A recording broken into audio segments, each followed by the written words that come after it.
Welcome back, where we're talking about Oya, the mistress of storms. We're going to be talking about some of the myths that are associated with Oya, and if you want to learn more about Oya, make sure to check out part 1. Now, let's keep in mind that Yoruba culture has been around for a very, very long time.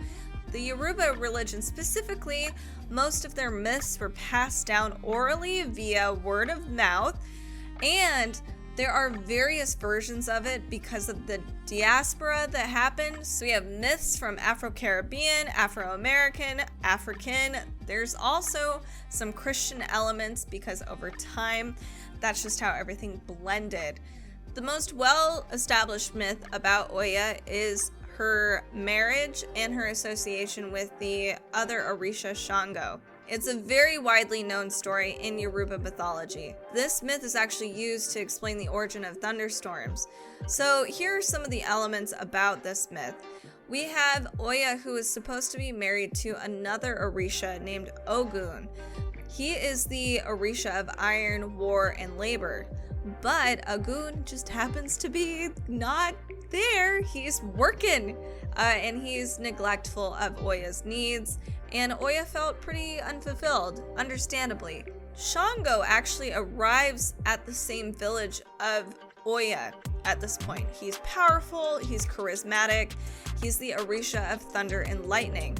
And Oya, understandably, is immediately drawn to his presence, his strength, and she's captivated by his energy. They fell deeply in love, and their relationship became kind of the talk of the town. Their union was characterized by intense emotions and powerful storms. I think some of us can probably identify what this feeling is, that just eruption of passion, and you're just like intertwined and stuck in this storm. It's Thunder and lightning were seen as the physical expression of their passionate love. How fun. But here's the thing. Ogun actually returns home and discovered that Oya left him for Shango, which resulted in this big fierce battle between Ogun and Shango. Oya was torn between her first husband and her passionate lover. So this is where the myth starts to get a little blurry depending on where you're at. Some people say that Oya remains to be loyal with Shango, and then others say that she reconciles with Ogun, and it's different everywhere. There's a couple things about this myth that are interesting, and kind of a great thing about Orishas in general, because Orishas are symbolic of the human experience. So not only is it just the intense and unpredictable nature of thunderstorms, it is actually a reminder that there's a lot of complexity in human relationships. So conflicts can arise when passions run high. It also just symbolizes how love can run as well. Oya running off with somebody that's just really charismatic and powerful, etc. She's charismatic and powerful. 2 peas in a pod. Lots of betrayal. It can cause a lot of things like war. So lots of the Yoruba myths are very multifaceted in nature because that is how the Orishas are. We also have a couple other myths here. Oya's transformation and the whirlwind itself. Oya is associated with transformation, as you learned in part 1. This includes things like the transition between life and death. There's like the calm before the storm. In a lot of myths, she is depicted as guiding the souls of the departed through a whirlwind. They undergo a profound transformation, which is exactly what happens when we go through this world. They're shedding their earthly attachments and preparing for their journey to the spirit world. Even though she is kind of the guide to those who are going to the afterlife, she is not the protector of the underworld itself. That is a different Orisha, but they work kind of together. Oya is a guardian of cemeteries and the spirits of the deceased. Again, she is not necessarily the god or Orisha of the underworld or the afterlife. In some myths, it definitely highlights her role in protecting the resting places of the departed and ensuring their peace and sanctity. Oya has a role as a warrior in Yoruba mythology, and it's one of her more prominent and powerful aspects. So here's some of the symbols that are associated with her. We clearly have in a lot of her depictions, she's a fierce protector. Especially of women. She embodies strength and courage and independence. Oya's warrior aspect is linked to her ability to defend and empower those who call upon her protection. She is represented holding a machete or a sword, which symbolizes her martial prowess. The machete in itself is associated with clearing obstacles and cutting through barriers, and that aligns with Oya's power to bring out change and transformation. She also has a stormy temperament. That's a big thing for her. So she's connected to storms, lightning, which is tied to that warrior nature. They're intense, lightning strikes, and winds change. They're tumultuous. It's seen as different manifestations of power. She's invoked during storms, and her energy is thought to be harnessed in rituals to channel her protective and warrior-like qualities. Her representation, at least now for a lot of Yoruba myths, is that she is kind of the idea or the aspect of facing challenges head on with courage and determination without any, sort of barrier. She can break barriers.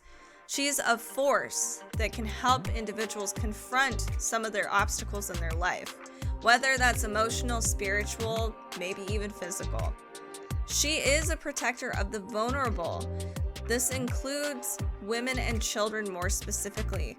In Yoruba culture, she is revered as a guardian who watches over those in need. She offers strength and support when faced with difficult situations. She's a symbol of female empowerment. She serves as a powerful example of a woman who can stand her ground, and she protects her loved ones, and she is the effect and change in the world. She's very complex. Another thing we touched on in our previous video is that Oya has this dance that is known as the Ibeji dance. It is a representation of her 9 different winds. It's vibrant and energetic. It's a celebration of her power and her presence. The dance, we have the mimicking of swirling and dynamic movements of the wind. This is supposed to invoke Oya's blessing and protection. Oya is strongly associated with the number 9. Oya's connection to the number 9 is a recurring theme in Yoruba mythology. That is her number. In a lot of myths, she is believed to have the power of 9 winds. Each represent different aspects of her nature. The number 9 is symbolically significant in her worship and rituals. There's another associated with Oya and the number 9. So in this myth, Oya is said to have 9 children who represent different aspects of her power and personality. Having the 9 children is not the same as like a lot of Western mythology where she actually has these children in a biological sense. They're more symbolic of just aspects of her. These 9 children are believed to reflect the diverse aspects of Oya's power and influence over nature and human life alike. The children have their own unique characteristics and attributes, and they're often venerated and honored in various rituals and ceremonies within the Yoruba tradition, and it will vary depending on where you're at. Because of the multifaceted nature of Orishas and Yoruba myth, I have felt a very strong connection to Oya in particular. She has inspired me quite a bit, which leads me to my next thing. We will be evolving this channel a little bit, and I wanted to let you know things have been clearly slowing down. We've had a lot of issues going on with my family, but thankfully things are now looking up. It was a sudden and horrible thing that happened in the beginning of the year, and now things are finally starting to, there's definitely a silver lining here, and we're very excited. So this is going to become more and more of an art channel, and I will still cover some of those myths because I think they are still incredibly important. But I also think art, expression, and transforming art is a very important thing. So stay tuned for that. Make sure to follow me on my other socials to check out more of my art at Kaiti Draws. Stay tuned for more news as we slowly start to transform this channel. Thank you so much. Make sure to keep watching some other myth videos. We'll see you next time.